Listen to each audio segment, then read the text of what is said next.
আমাদের অনন্য স্টোরি সকল প্রকার পার্ট গল্প দেখতে আমাদের চ্যানেলটি সাবস্ক্রাইব করে পাশে থাকা বেল আইকনটিতে ক্লিক করে অল নোটিফিকেশন অন করে দিন।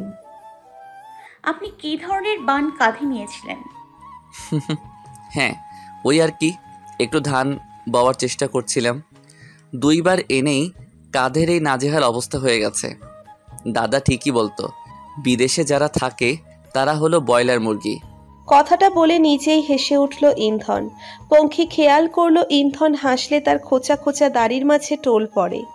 আর তাকালো না পঙ্খী, চোখ সরিয়ে নিয়ে বলল, আপনার দাদাকে দেখেছেন আপনি? দেখাবো না কেন? সেই তো আমার জীবনের প্রিয় ব্যক্তি ছিল। বিদেশে যাওয়ার 3 বছর পর তিনি মারা যান। বিদেশে থাকায় তাকেও আমি শেষ দেখা দেখতে পারিনি। ইন্ধনের কথায় এক রাশ অনুশোচনা আর অভিযোগের আভাস পাওয়া যাচ্ছে। অভিযোগটা যে তার বাবার প্রতি সেটুকু বুঝতে পারছে পঙ্খী। ওদের কথোপকথনের মাঝেই ওখানে ছায়া এসে হাজির হলো। হাতে একটা স্টিলের বোল, কাসুন্দি দিয়ে কাঁচা আম মাখিয়ে এনেছে সে। পঙ্খীর পাশে বসে বোলটা এগিয়ে দিয়ে বলল, ভাবি, কাঁচা আম মাখানো খাও। এই গরমে কাঁচা আম খাওয়ার মজাই আলাদা। আমাদের গাছের টক আম। পঙ্খীর তো জিহ্বায় পানি চলে এসেছে। কাঁচা আম তার দুর্বলতা, আর কাসুন্দি দিয়ে মাখালে তো কথাই নেই। ছো মেরে বোলটা হাতে নিল সে। 2 আঙ্গুলে করে মাখানো আম মুখে পুড়ে নিল। স্বাদের আবেশে মুখ দিয়ে চটাস করে শব্দ করল। ইন্ধন ভ্রু কুঁচকে তাকিয়ে রইল ওদের দিকে। এই কাঁচা আমের মাঝে কি এমন অমৃতের স্বাদ পাচ্ছে ওরা? ওর তো এইসব টক দেখলেই গায়ে কাঁটা দিয়ে ওঠে। পঙ্খী ভদ্রতার খাতিরে বোলটা ইন্ধনের দিকে এগিয়ে দিয়ে আম মাখানো নিতে বলল। ইন্ধন মাথা নেড়ে বলল, আরে না না, আমি এসব খাই না, তোমরাই খাও। ছায়া পাশ থেকে দুষ্টুমি করে বলে উঠল, আরে ভাবি, কাকে কি দিচ্ছ? আমার বডি বিল্ডার ভাইটার টকের সামনে দুর্বল। টক দেখলেই তিনি ভয় পান। ইন্ধন তাচ্ছিল্যের সহিত বলল, হোয়াট রাবিশ! ইন্ধন আর ভয়, তাও আবার সামান্য এই কাঁচা আমাকে? হ্যাঁ, দাঁড়া, এক্ষুনি তোদের খেয়ে দেখাচ্ছি। ইন্ধন 2 টুকরো মাখানো কাঁচা আম মুখে নিল। যত দম্ভক্তির সহিত আম মুখে পড়েছিল, মুহূর্তেই ব্যবধানেই তা ফুস হয়ে গেল। চোখ মুখ কুচকে যেন চোখ কোণ হয়ে গেল। গায়ের পশম দাঁড়িয়ে গেল তার। বেচারা না পারছে গিলতে, না পারছে ফেলে দিতে। ইন্ধনের মুখভঙ্গি দেখে পঙ্খী আর ছায়া নিজেদের হাসির মেল ট্রেন থামাতে ব্যর্থ হলো। বাঁধ ভাঙা হাসিতে ফেটে পড়ল তারা। পঙ্খী আর ইন্ধনের একসাথে বসে হাসাহাসি করাটা কারোর চোখের চক্ষু শূল হয়ে দাঁড়াচ্ছে। তার চোখে ভয়, ক্রোধ দুটোরই বহিঃপ্রকাশ হচ্ছে। মস্তিষ্ক তাকে বারবার আজ্ঞা করে দিচ্ছে যে এই বিষয়টাতে অতি সত্বর তাকে কিছু না কিছু করতে হবে, তা না হলে মামলা হাতছাড়া হয়ে যাবে।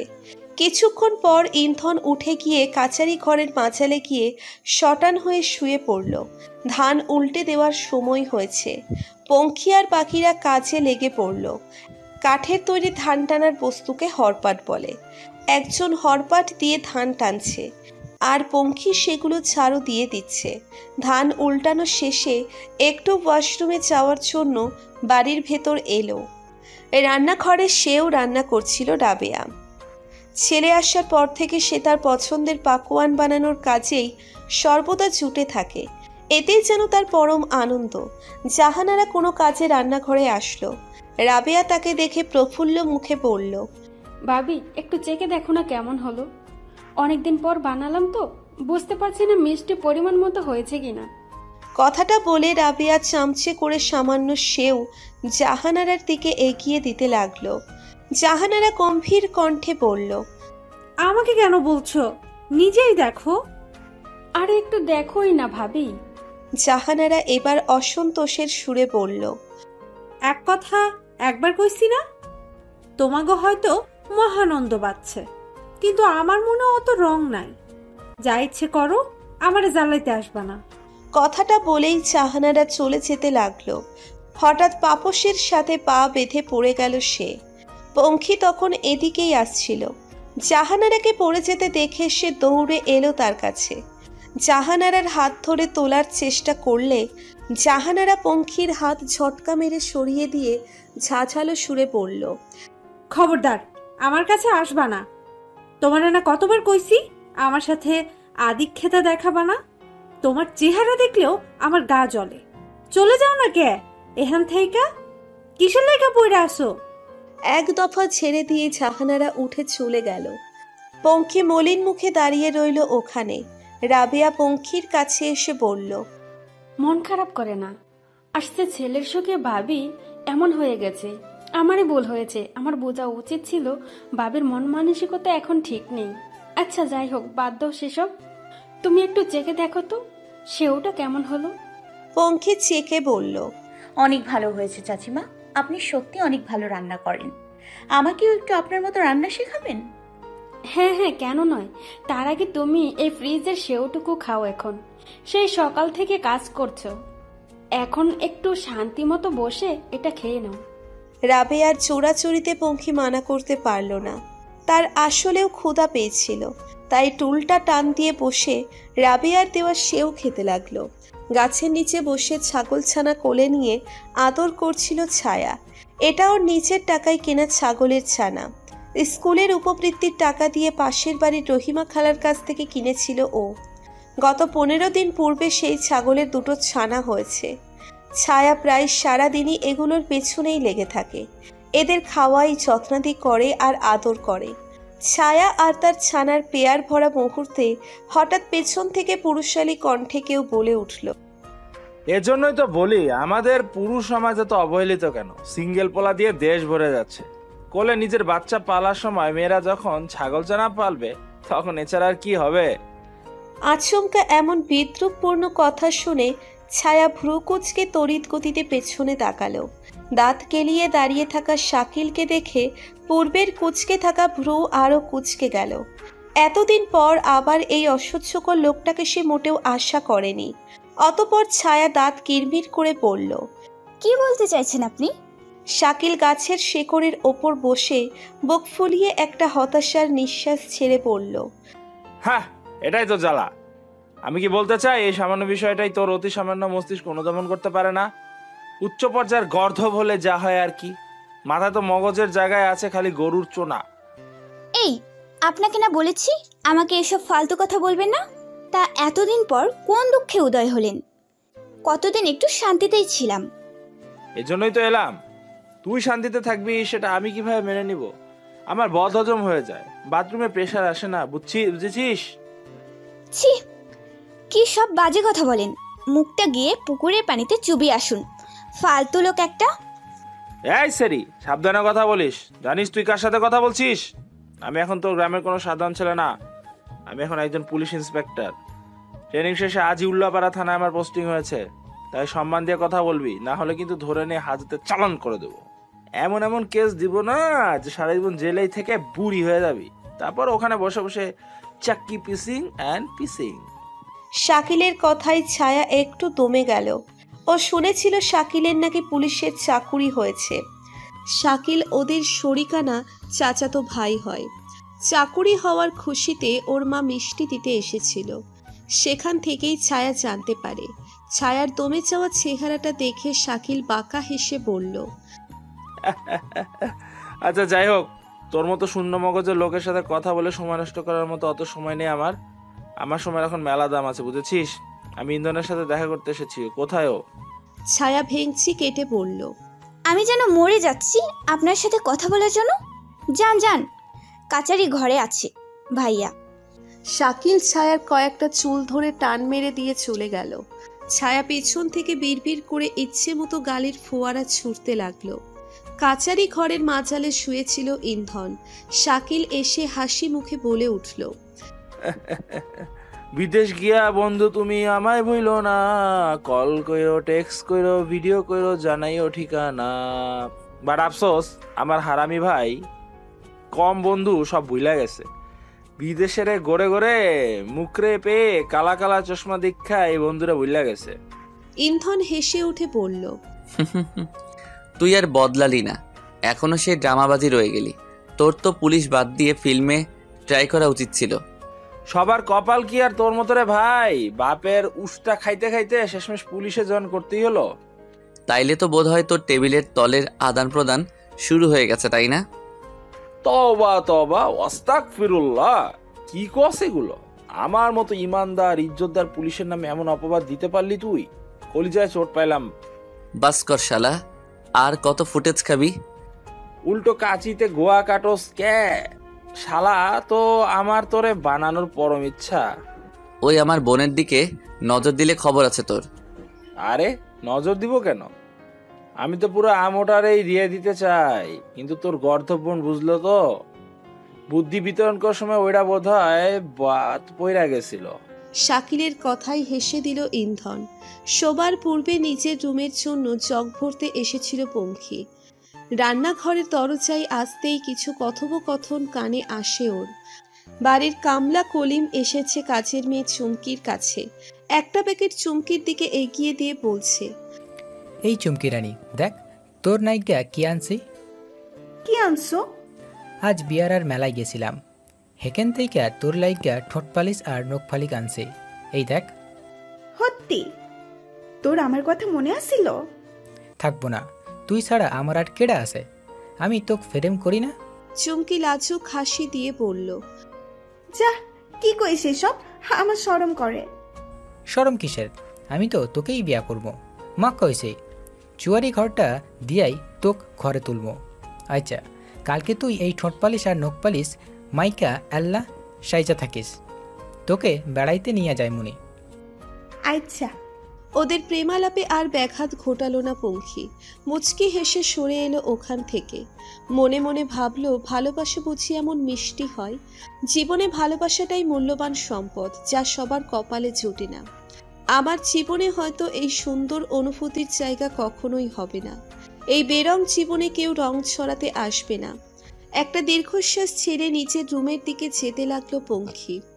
হঠাৎ দেখলো শাশুড়ি জাহানারা আঁচলের নিচে কিছু একটা লুকিয়ে নিয়ে কোথাও যেন চুপি চুপি যাচ্ছে। ব্যাপারটাই পঙ্খীর কেমন সন্দেহ হলো। পঙ্খী নিজেকে আড়াল করে লুকিয়ে তাকে অনুসরণ করতে লাগলো। জাহানারা ধীরে ধীরে উপরে 3 তলায় উঠে এলো। তারপর সেই তালাবদ্ধ রুমের সামনে গিয়ে দাঁড়ালো। কোমর থেকে চাবি বের করে তালা খুলে ভিতরে ঢুকে গেল সে।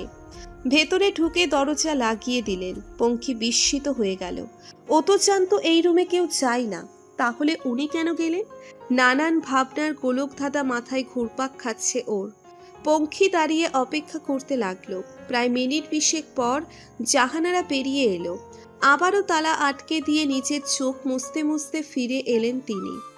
পঙ্খী লুকিয়ে সবটাই দেখলো।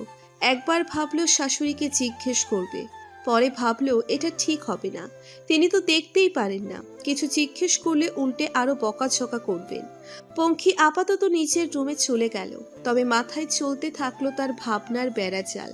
মনে হচ্ছে এমন কিছু আছে যা ও জানে না। সপ্তাহ শেষে ধানের খন্দের কাজ শেষ হলো। সেই উপলক্ষে আজ দুপুরে সব কামলাদের বড় পরিসরে খানাপিনার আয়োজন করা হয়েছে চেয়ারম্যান বাড়িতে। রান্নার কার্যক্রম প্রায় শেষ। উঠোনের মাঝে লম্বা পাটের চাটাই বিছিয়ে কামলাদের বসার আসন পেতে দেওয়া হয়েছে। সব কামলারা এসে সারিবদ্ধ হয়ে বসতে শুরু করলো। ভেতর থেকে বড় বড় বলে করে খাবার এনে সবাইকে পরিবেশন করছে। ইন্ধনও নিজ হাতে সবাইকে খাবার পরিবেশন করছে। সবাই মিলে এভাবে বসে খাওয়ার মজাটাই আসলে অন্যরকম। সবাই খুব তৃপ্তির সহিত খাবার গ্রহণ করছে। রান্নাঘরে আজ কাজের চাপ বেশি। জাহানারা, রাবেয়ার আর কণিকার সাথে পঙ্খীও রান্নার কাজে তাদের সাহায্য করছে। সব রান্না শেষ হলে পঙ্খী রাবেয়া আর জাহানারাকে গিয়ে একটু আরাম করতে বলল। কণিকার শরীরটাও তেমন ভালো না, তাই তাকেও পাঠিয়ে দিল পঙ্খী। আর নিচে রান্নাঘরের বাদবাকি কাজগুলো গোছাতে লাগলো। গ্রীষ্মের প্রখর গরমের মাঝে সকাল থেকে রান্নাঘরে থেকে পঙ্খী ঘেমে একাকারে নিয়ে গেছে। কপাল থেকে ঘাম ছুঁয়ে গলা ঘাড় ভিজে যাচ্ছে। চুলগুলো ভিজে কপালের সাথে লেগে আছে। কামিজের পিঠের অংশ ভিজে পিঠের সাথে লেগে আছে। যেহেতু রান্নাঘরে কোনো ছেলে মানুষ তেমন আসে না, তাই পঙ্খী আপাতত মাথায় ওড়না না দিয়েই কাজ করছে। কিন্তু তার কোনো চেতনা নেই যে একজোড়া চোখ তার সর্বাঙ্গে দৃষ্টি বুলিয়ে যাচ্ছে। পঙ্খীর এই ঘর্মাক্ত শরীর তার কাছে প্রচণ্ড আবেদনীয় লাগছে। সে যেন নিজেকে কোনো রকমে সামলাতেই পারছে না। কামনার জ্বালা চলছে তার সর্বত্র। হঠাৎ পঙ্খির কেমন যেন মনে হলো কেউ তার আশেপাশে আছে। পঙ্খি ভ্রুকুচকে পেছনে ঘুরে দেখার চেষ্টা করলো। তাকাতেই তার মনে হলো সেদিনের মতো কোনো ছায়া সরে গেল। পঙ্খি দরজার বাইরে এসে এদিক ওদিক উকি দিল, কিন্তু কারোর অস্তিত্ব পেল না। পঙ্খি এবার ভালো করে গায়ের ওড়নাটা পেঁচিয়ে নিল। কি হচ্ছে এসব কিছুই বুঝতে পারছে না ও। ওর এমন কেন মনে হয় কেউ ওকে ফলো করে, মনে হয় কেউ ওকে দেখছিল। এসব কি আদৌ সত্যি নাকি ওর মনের ভ্রম? খাওয়া দাওয়ার পর্ব শেষে ইন্ধন এলাকার কিছু দলনেতাদের সাথে বসে কথা বলছে। শাকিলও এসেছে, সামনের ইলেকশন নিয়ে কথাবার্তা বলছে। এলাকার জন্য ইন্ধনের মনোভাব দেখে সবাই মুগ্ধ হলো, আর তার পরিকল্পনাকে সাপোর্ট করলো তারা। সামনের নির্বাচনে ইন্ধনকে বিজয়ী রাখার সর্বোচ্চ চেষ্টা করবে তারা। ঘণ্টাখানিক আলাপচারিতার পর লোকজন চলে গেল। ইন্ধন বাড়ির ভেতর এসে দেখলো ছায়া সোফায় বসে দই খাচ্ছে। ইন্ধন এসে ওর পাশে বসে গা এলিয়ে দিয়ে বলল, ভাস্কর, এত খেলে কদিন পর দরজা দিয়ে বের হতে পারবি না। তা সব কি একাই সাবার করবি নাকি? যে আমার জন্য একটু নিয়ে আয়। ছায়া বসে থেকেই গলার স্বর উঁচু করে পঙ্খিকে ডেকে বলল, ভাবি, ভাইয়াকে এক পিস দই এনে দাও তো। ইন্ধন ছায়ার মাথায় হালকা করে চাটি মেরে বলল, আলসেমি ঢেকে হয়ে যাচ্ছিস দিন দিন। নিজে না এনে বসে বসে হুকুম করছিস। পঙ্খিরা সকাল থেকে রান্নাঘরে কাজ করছে, আর তুই তার উপর আবার হুকুম চালাচ্ছিস। তোর মতো আলসের ঢেকিকে বিয়ে করবে কে? ছায়া খেতে খেতে বলল, আমি বিয়ে করলে তো আমার চিন্তা করতে হবে না, তুমি নিজেরটা দেখো। পঙ্খি ট্রেতে করে ইন্ধনের জন্য দই নিয়ে আসছিল, তবে তাকে মাঝপথে থামিয়ে দিল কেউ। পঙ্খির হাতে ট্রেটা সে নিজের হাতে নিয়ে নিল। পঙ্খিও আর কিছু বলল না। ট্রেটা নিয়ে সে হেলে দুলে ইন্ধনের পাশে গা ঘেঁষে বসল। দইয়ের পিসটাতে হাতে নিয়ে ইন্ধনের সামনে এগিয়ে দিয়ে মুচকি হেসে বলল, ইন্ধন, তোমার দই। ছায়ার দিকে ঘুরে কথা বলছিল ইন্ধন। হঠাৎ অপরিচিত মেয়েলি কণ্ঠ শুনে পাশে ফিরে তাকালো সে। সম্মুখে বসা মেয়েটাকে দেখে ভ্রু কুচকে আসলো তার। সাজসজ্জার নামে নিচের উপর এক প্রকার সরঞ্জামাতির বিস্ফোরণ করা মেয়েটাকে সে চিনতে পারছে না। নিচের থেকে একটু সরে বসে বলল, এক মিনিট, কে আপনি? চিনতে পারলাম না। মেয়েটা যেন ইন্ধনের কাছ থেকে এমন কথার আশা করেনি। সে তো ভেবেই নিয়েছিল সে ইন্ধন তাকে দেখেই খুশিতে আত্মহারা হয়ে যাবে। অন্তত নিজের এই অসীম রূপের ওপর তো ওর শতভাগ বিশ্বাস ছিল। যাই হোক, এখনই হতাশ হওয়ার কিছু নেই। নিজের মুখের অপ্রয়োজনীয় লাজুক ভাবটা বজায় রেখে সে বলে উঠল, আরে আমাকে চিনলে না? আমি তুষি, তোমার হালিমা খালার মেয়ে। ইন্ধনের কপালের ভাঁজ গাঢ় হলো। চিন্তার সাগরে ডুব দিয়ে সে তুষি নামের মানবীকে মনে করার চেষ্টা করল। অতঃপর মনে পড়ল তার কপালের ভাঁজ টান টান করে সে বলে উঠল, আরে তুই সেই তুষ যার সারা বছর নাকের সর্দি গড়ে গড়ে মুখের ভেতর যেত, আর তুই হাতের উল্টো পিঠ সেগুলো ক্রিমের মতো গালের সাথে মেখে নিতিস। তুষির সম্পর্কে এত সুন্দর বর্ণনা শুনে ছায়া ফিক করে হেসে দিল। তুষির থোতা মুখ যেন ভোতা হয়ে গেল। তার ফার্স্ট ইমপ্রেশনই ফালুদা হয়ে গেল বেচারির। তবুও এত সহজে নিরাশ হলো না সে। নিজের প্রশংসায় পঞ্চমুখ হয়ে সে বলতে লাগলো, আরে ওইসব তো ছোটবেলার কথা, তখন কি আর অমন বুদ্ধি ছিল নাকি? তবে এখন আমি একটু আগের মতো নেই জানো। আশেপাশে 2-4 গ্রামের মাঝে আমার মতো সুন্দরী মেয়ে একটাও নেই। শুধু রূপ না, গুণের দিক দিয়েও আমাকে কেউ টেক্কা দিতে পারবে না। এই গ্রামে আমি প্রথম মেয়ে যে ইংলিশে অনার্স করছি। ইন্ধন নিজের হাসি চেপে ধরে বলল, রিয়েলি? তা শুধু হর্স করছিস? I mean elephant, giraffe, donkey, ওরা কি দোষ করলো? ওদেরও করতিস। পঙ্খি ডাইনিং টেবিলের এত প্লেট বাসন নিতে এসেছিল। তখনই ইন্ধনের কথা শুনতে পায় সে। আর হঠাৎ এমন কথা শুনে মুখ ফসকে হাসি বেরিয়ে যায় তার। তবে জোরপূর্বক আবারও নিজের হাসি দমিয়ে নেয় সে। অন্যদিকে ছায়া তো হাসতে হাসতে লুটোপুটি খাচ্ছে। একদমই ঠিক হয়েছে, এই তুষি ফুসিকে ওর একদমই পছন্দ হয় না। টিভি সিরিয়ালের মাত্রাতিরিক্ত মেকআপে ভরা ভ্যাম্প মনে হয় ছায়ার কাছে। এখানে সে ইন্ধন ভাইয়াকে ফাঁসাতে এসেছে তা ভালো করেই জানেও। এদের এমন বিদ্রুপাপূর্ণ হাসি দেখে তুষির মনে মনে চরম রাগ হলেও সেটার বহিঃপ্রকাশ করে না সে। রাগলে যে ওকে চলবে না। নিজের মঞ্জিল পেতে হলে এমন একটু আধটু অপমান কোনো ব্যাপার না। তুষি আবারও জোরপূর্বক হেসে বলল, ইন্ধন, তুমিও না সত্যি অনেক মজা করতে পারো। ইন্ধন এবার একটু গম্ভীর কণ্ঠে বলল,